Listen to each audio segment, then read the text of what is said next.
Bonjour, dans cette capsule vidéo, nous allons répondre à la question comment attirer l'intérêt des gens lors de la publication de votre livre. Alors, je suis Marie-Noëlle Damas, formatrice et coach de la formation Libérer votre potentiel d'auteur en 90 jours ou 90 jours pour les Belges, et aussi fondatrice de la maison d'édition numérique, les éditions La Belle Vie.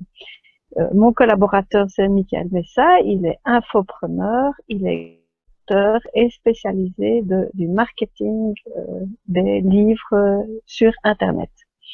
Michael, est-ce que tu as une petite idée de comment on peut attirer l'intérêt du lecteur par rapport à son livre? Je t'écoute. Alors, effectivement, en fait, il y a plusieurs choses à mettre en place pour attirer l'œil et pour attirer l'intérêt, donc pour susciter l'intérêt de vos lecteurs. Déjà, tout d'abord, qu'est-ce qu'on voit en premier? Si jamais est-ce que vous avez déjà fait une expérience et êtes déjà allé dans une librairie, voilà, ou même regarder sur Amazon ce qui se passe. Bah, si vous circulez dans les allées des librairies, eh ben, vous allez être attiré euh, par rapport à un livre sur la couverture. Donc réellement, la couverture, c'est à prendre en premier. Avoir une belle couverture professionnelle, au look professionnel, c'est vraiment très important afin d'attirer donc l'œil des visiteurs, l'œil de vos lecteurs potentiels. Bien évidemment, la deuxième chose, hein, mais qui est à ex aequo avec la couverture, c'est le titre. Le titre, c'est vraiment très important puisque un titre accrocheur va faire que l'on va parler de vous et de votre livre. Donc, plus le titre suscitera l'intérêt, davantage le titre fera peut-être même hurler peut-être vos futurs lecteurs potentiels, ou peut-être qu'ils vont peut-être détester, mais ça va leur attirer l'attention. Et vous, ce que vous recherchez en tant qu'auteur, c'est être lu, c'est attirer l'attention de vos lecteurs potentiels. Alors, là, je laisse la parole à Marie-Noël parce que, voilà. Ouais, parce que toi, tu parles de la cover et du titre, ça veut dire qu'on est déjà loin dans la fabrication de son livre, mais savez-vous que vous pouvez déjà attirer l'intérêt de votre livre et en même temps trouver du matériel pour l'écrire grâce à d'autres techniques. Donc, par exemple, je parle ici des sondages.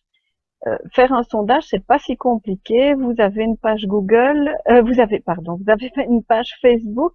Il y a un petit outil très intéressant pour faire des sondages sur Facebook et vous avez alors quelques points juste à remplir. Vous définissez les questions et les gens peuvent répondre à vos questions. Puis vous avez des petites statistiques, c'est très intéressant pour voir un petit peu le résultat de votre sondage. Ne faites pas des sondages trop compliqués parce que les gens n'auront pas envie d'y répondre.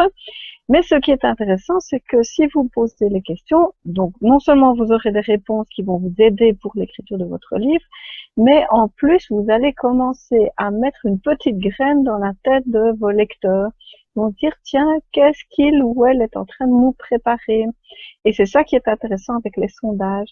Vous pouvez bien sûr faire des sondages via d'autres moyens comme Google Drive ou bien SurveyMonkey. Il y a plusieurs sites de sondage en ligne qui sont très très faciles à utiliser, vraiment plus facile que ça, il n'y a pas. Mais si vous n'êtes pas un fan d'Internet et que vous voulez quand même tester votre public ou éveiller leur attention, pardon, vous pouvez aussi les questionner en direct, évidemment. Ça me fait penser à un des membres de l'e-book Academy qui veut écrire pour les enseignants. Et donc, elle s'est adressée directement à eux par rapport à leur thème en leur demandant, tiens, et toi, qu'est-ce que tu aurais envie d'apprendre sur ce thème-là? Ou est-ce que tu as des trucs et des astuces par rapport à ça? Parce que, voilà, je suis en train d'écrire un livre et c'est parti. Vous êtes dans votre domaine, dans le domaine de votre public cible et vous pourrez alors ainsi non seulement récolter des informations, mais déjà susciter l'intérêt. Vous savez très bien comment font les cinéastes. Vous allez au cinéma et vous avez au moins 3, 4 bandes annonces de films qui sortiront parfois un an après, mais on commence déjà à en parler. Donc, vous pouvez déjà attirer l'attention de votre lectorat simplement en abordant votre thème sur les différents médias que vous avez à votre disposition. Vous pouvez déjà aborder le sujet sur votre blog, c'est peut-être déjà le sujet principal de votre livre, tout ce qu'il y a sur votre blog. N'hésitez pas à dire que vous écrivez un livre. Voilà, Mika, ça c'est vraiment des moyens très intéressants pour déjà susciter l'intérêt avant qu'il ne soit écrit. Voilà, Ok, donc il ne reste plus qu'à passer à l'action, à agir et à faire connaître votre manuscrit. voilà, bye bye, à la prochaine capsule. Bye bye, à bientôt.